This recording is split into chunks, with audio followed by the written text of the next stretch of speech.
मेरा हलाल गोश्त मुल्क के लिए खतरा बना दिया गया, मेरी मस्जिद से अज़ान को खतरा बना दिया गया। अरे तुम्हारा क्या नुकसान हुआ? मगर अल्हम्दुलिल्लाह हम ठहरे हुए हैं, एक शीशा पीला हुई दीवार की तरह ठहरे हुए हैं कि हमको दबाने से, हमको डराने से, हमको मार्जिनलाइज करने से, हमको एलियनेट करने से कि आप सत्ता में आ जाएंगे। अगर आ भी जाएंगे तो कौन सा आपको कामयाबी मिलेगी?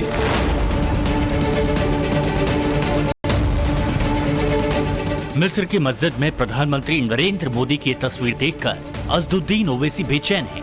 मोदी को मुसलमान विरोधी बताने वाले ओवैसी को समझ नहीं आ रहा कि उनकी मजहबी सियासत की दुकान 24 के चुनाव में कैसे चमकेगी।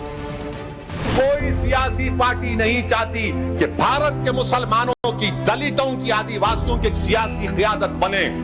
ये चाहते हैं कि मुसलमान इनके गुलामी करें, ये चाहते हैं कि मुसलमान इनके लिए कालीन बिछाएं, दरी बिछाएं, जिंदाबाद के नारे लगाएं और ये नेता के लिए खवाली का प्रोग्राम करे।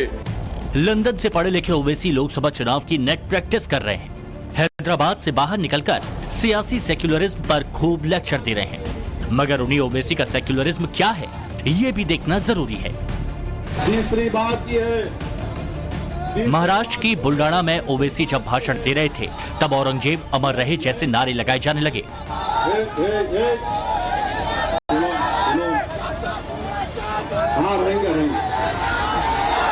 ओवैसी भीड़ को शांत कराने के लिए हाँ रहेगा बोल रहे थे, मगर किसी को रोक नहीं रहे थे। जरा देखिए भाईजान के कासिम खास का सेक्युलरिज्म। औरंगजेब के नारे सुनकर ओवैसी के मंच पर मौजूद सभी नेता हंस रहे थे। म्हणूनच सातत्याने म्हणतोय की या औरंग्याच्या औलादी पैदा कुठनं झाल्या? शेवटी महाराष्ट्रात आणि देशात औरंगजेबाचं रक्त कोणामध्येच नाही आहे। या ठिकाणचे जे मुस्लिम देखील आहेत तेही औरंगजेबाचे वंशज नाही आहेत। औरंगजेब हा या देशावर राज्य करण्याकरता, हिंदूंवर अत्याचार करण्याकरता, आमच्या माता बहिणींची अब्रू लुटण्याकरता त्या ठिकाणी आला होता। त्याच्या अत्याचाराच्या गाथा या हजारो पानं लिहिता येतील इतक्या त्याच्या अत्याचाराच्या गाथा आहेत। त्यामुळे असा औरंगजेब हा कुठल्या राष्ट्रीय मुसलमानाचा तर मानक होऊ शकत नाही। त्यामुळे जे असे या ठिकाणी घोषणा देत आहेत, अशा प्रकारच्या या ज्या औरंग्याच्या औलादी आहेत, या नेमक्या कोण आहेत, त्याच्या पाठीमागे कोण आहे, त्याच्या पाठीमागे त्यांचा इरादा काय आहे, ते महाराष्ट्रात काय घडवू इच्छितात, हे देखील लवकरच बाहेर येईल। जो बातें देश विरोधी होती हैं, देश की शांति भंग करती हैं, उन बातों को भाईजान के कासिम खास जरूर हवा देते हैं। देश में इस वक्त औरंगजेब का मुद्दा जोरों पर है, इसलिए उनकी पार्टी के नेता प्रकाश आंबेडकर औरंगजेब की कब्र पर फूल चढ़ाने पहुंच जाते हैं। और ओवैसी कहते हैं कि बीजेपी खास धर्म की राजनीति करती है, खास रंग की बात करती है। प्रधानमंत्री डिस्क्रिमिनेशन यही भी है कि आपके 306 एमपी में एक मुसलमान एमपी नहीं। डिस्क्रिमिनेशन यह भी है कि आपके पास एक मुस्लिम मिनिस्टर नहीं। 24 का चुनाव सिर पर है, नजरें 92 मुस्लिम बाहुल सीटों पर है। ओवैसी चाहते हैं इस बार का चुनाव मोदी वर्सेस मुसलमान हो जाए और जहां मुसलमान हो वहां उनका झंडा बुलंद हो जाए। मगर मोदी का सेक्युलरिज्म भाईजान की कट्टरता से बड़ा हो गया। ओवैसी ने 24 की जितनी भी तैयारी की थी उसका 23 में ही मोदी ने दी एंड कर दिया है। मोदी मस्जिद में मुसलमानों के बीच खड़े होकर सच्चे सेक्युलर की परिभाषा देते हैं, जबकि असदुद्दीन ओवैसी राम मंदिर पर सवाल उठाते हैं। बीजेपी मुसलमानों के और करीब आने के लिए मोदी मित्र प्रोग्राम चला रही है, जबकि ओवैसी एक भी हिंदू नेता को लोकसभा का टिकट देने की नहीं सोचते। मोदी की रैली ऐसी जगह होती है जहां हर धर्म मजहब के लोग पहुंच सकें, जबकि ओवैसी की मजलिसें मुस्लिम बहुल इलाकों में होती है। ओवैसी की मुस्लिम सेंट्रिक राजनीति इसलिए भी चर्चा में है क्योंकि वो अपनी पार्टी को एमडीए के हक की आवाज बताते हैं। एमडीए का फॉर्मूला ओवैसी ने मुसलमान, दलित और आदिवासी को मिलाकर बनाया है, जो कि 24 के चुनाव से पहले उनके हिसाब से फेवरेट टॉपिक है। हालांकि बंद कमरे में बना ये फॉर्मूला जब मंच पर पहुंचता है तो ओवैसी मुसलमानों को ज्यादा तवज्जो देते हैं। उनके भाषण में मजहबी राग सुनाई देता है। तो भारत के मुसलमानों से पूछ रहा हूं, सेकुलरिज्म से हमको क्या मिला? सेकुलरिज्म से सिर्फ मुशायरा मिला, सेकुलरिज्म से सिर्फ नारे मिले, सेकुलरिज्म से सिर्फ मीठी मीठी बातें मिली। क्या सेकुलरिज्म की वजह से आरक्षण मिला? नहीं मिला। क्या सेकुलरिज्म की वजह से मेरी मस्जिद का तहफ्फुज हुआ? नहीं मिला। क्या सेकुलरिज्म की वजह से मस्जिद शहीद करने वालों को सजा मिली? नहीं मिली।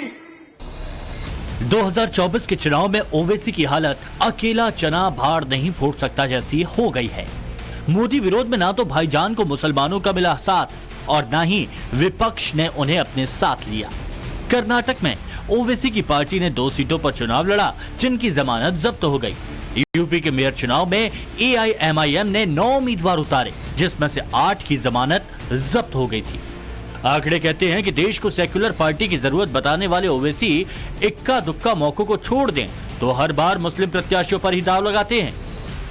यकीनन देश से मोहब्बत करना है और करते रहेंगे, मगर देश से मोहब्बत करना अलग है, सियासत में अपना मुकाम पैदा करना ये भी हुब्बुल वतनी है। अगर भारत से मोहब्बत है तो भारत की सियासत में अपना एक मुकाम पैदा करो। हम गुलामी करने के लिए नहीं पैदा हुए, हम चापलूसी करने के लिए नहीं पैदा हुए।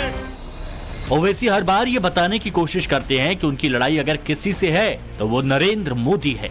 मुद्दा कोई भी हो, ओवैसी पीएम पर बोलने का बहाना ढूंढ लेते हैं। कुछ दिन पहले ओवैसी जब अमेरिका के शिकागो में थे तो वहां भी उनके टारगेट पर मोदी ही थे, और जब ओवैसी हिंदुस्तान में होते हैं तो फिर मोदी के खिलाफ वाली स्क्रिप्ट जानबूझकर चुनते हैं। यूनिफॉर्म सिविल कोड का यही दर्द बार बार जाहिर होता रहा है। क्या आपको मालूम यूनिफॉर्म सिविल कोड के नाम पर मोदी और आरएसएस हमको हमारी शरीयत हमसे छीनना चाहती है? इस पर बोलो, कोई नहीं बोलते। एक ही बात बोलेंगे, पहले हराओ मोदी को।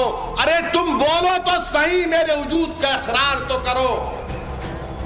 मुस्लिम रिजर्वेशन के बारे में बात करो, नहीं बात करेंगे। यूनिफॉर्म सिविल कोड वो कानून है जिसके दायरे में हर धर्म और जाति के लोग आएंगे। शादी का मामला हो या तलाक का या फिर जमीन जायदाद का बंटवारा, सबको इसका पालन करना होगा। और मोदी सरकार के इस कानून से ओवैसी को जबरदस्त मिर्ची लग रही है। वो जोर जोर से यूसीसी के विरोध का डंका पीट रहे हैं। ये अलग बात है कि मुसलमानों के एक वर्ग का उन्हें ही सहयोग नहीं मिल रहा। देश का आम मुसलमान चाहता है कि देश आगे बढ़ रहा है, देश नए आयाम में है और हम उन्हीं आयाम में आगे बढ़ें और राष्ट्र निर्माण के अंदर अपनी भूमिका निभाएं। जो भी ऐसे मुद्दे हैं जिनसे दिक्कतें आ रही हैं उन्हें हमें हल कर लेना चाहिए। नरेंद्र मोदी जी का संकल्प है, भारतीय जनता पार्टी की सरकार है। जितने मुद्दे भारतीय जनता पार्टी ने देश के लिए चुने थे और जिनका वादा किया था सबको पूरा करेगी, और इसी संकल्प के साथ भाजपा आगे बढ़ रही है। और हमें उम्मीद है कि देश के समझदार मुसलमानों से कि वो इसमें सहयोग करेंगे। समान नागरिक संहिता आए या न आए, हिंदुओं पे कोई फर्क नहीं पड़ता, हिंदुओं को इससे कोई लाभ नहीं है। समान नागरिक संहिता का मुख्य लाभ इनफैक्ट मुस्लिम बेटियों को है। शादी विवाह की उम्र समान हो जाएगी, उसका फायदा मुस्लिम बेटियों को मिलेगा क्योंकि इनकी शादी की उम्र अभी 9 साल है। Grounds of divorce, procedure of divorce समान हो जाएगा, उसका फायदा मुस्लिम बेटियों को मिलेगा क्योंकि हिंदू, जैन, बौद्ध, सिख में तो जो डिवोर्स होता है कोर्ट के जरिए होता है। मुस्लिम्स में ट्रिपल तलाक भले खत्म हो गया, लेकिन तलाके हसन, तलाके एहसन, तलाके बाइन, तलाके किनाया, ये 4 तरीके के तलाक अभी भी चल रहे हैं। नरेंद्र मोदी के पीएम बनने के बाद से ही देश में राजनीतिक पैटर्न बदल गया और इसी बदले पैटर्न में मुस्लिम राजनीति करने वालों के समीकरण बदल गए। मुसलमानों का अपना वोट बैंक मानने वाले कांग्रेस, समाजवादी पार्टी और आरजेडी जैसे दल ओवैसी को साथ नहीं लेना चाहते, जबकि मुसलमान उन्हें खुलकर एक्सेप्ट नहीं कर रहा। माना यही जा रहा है कि ओवैसी की इस राजनीति को पीएम नरेंद्र मोदी ने फेल किया, और ऐसा एक बार नहीं बल्कि कई बार हुआ। 2019 में 80 लोकसभा सीटें ऐसी थीं जहां मुस्लिम आबादी 20% से ज्यादा रही। बीजेपी ने इन 80 में से 58 सीटों पर जीत हासिल की, जबकि यूपी के 80 लोकसभा सीटों में से 36 ऐसी हैं जहां के 20% मुसलमान निर्णायक भूमिका में हैं, और ये सीटें बीजेपी को मिली थी। जिस तरह पीएम नरेंद्र मोदी मुसलमानों के लिए योजनाएं चला रहे हैं और उनके विकास की बात करते हैं, उसे देखकर ओवैसी ये बात अच्छी तरह जानते हैं कि 2024 के चुनाव में यह आंकड़ा अब बढ़ता ही जाएगा। इसलिए उन्होंने मोदी के एंटी नैरेटिव होने का प्रचार करना शुरू कर दिया, और इसके लिए न सिर्फ मजलिसों का सहारा लेते हैं, संसद को भी जरिया बना लिया है। कोई महीना ऐसा नहीं जाता जहां पर उनको जान से मारने की धमकी नहीं दी जाती। सदर जमहूरिया के खुतबे में लफ्ज़ अक़लियत का, माइनॉरिटी का जिक्र भी नहीं किया गया, जो भारत की आबादी का 19% का हिस्सा है। ये इनकी मोहब्बत है अक़लियतों से और मुसलमानों से। ओवैसी की राजनीति को आज 2 दशक से ज्यादा हो चुके हैं, मगर इतने सालों बाद भी उनकी पार्टी 2 सांसदों तक ही पहुंच पाई, और यही वो दर्द है जो उन्हें परेशान करता रहता है।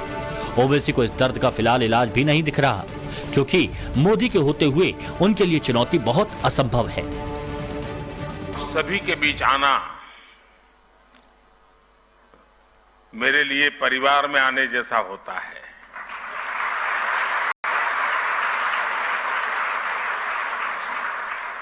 मैं आपके परिवार का सदस्य हूं, न मैं यहां प्रधानमंत्री हूं न मुख्यमंत्री हूं।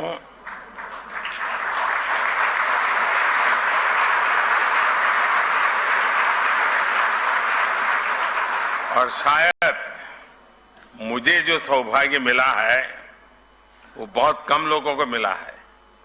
मैं 4 पीढ़ी इस परिवार के साथ जुड़ा हूं, 4 पीढ़ी, और चारों पीढ़ी मेरे घर आई है। ओवैसी अपनी मेहनत को मुकाम तक पहुंचाने के लिए खाद पानी तो बहुत दे रहे हैं, मगर हिंदू मुसलमान के बीच जो पेड़ उन्होंने खड़ा करने की कोशिश की है 24 के चुनाव में, वही उनके लिए चैलेंज बन गया। मोदी के सामने टिकने की बात करने वाले ओवैसी क्या 2019 जितना वोट ला पाएंगे, ये यक्ष प्रश्न है। ओवैसी के लिए ये सबसे बड़ा टास्क है। Bureau report, times now Bharat.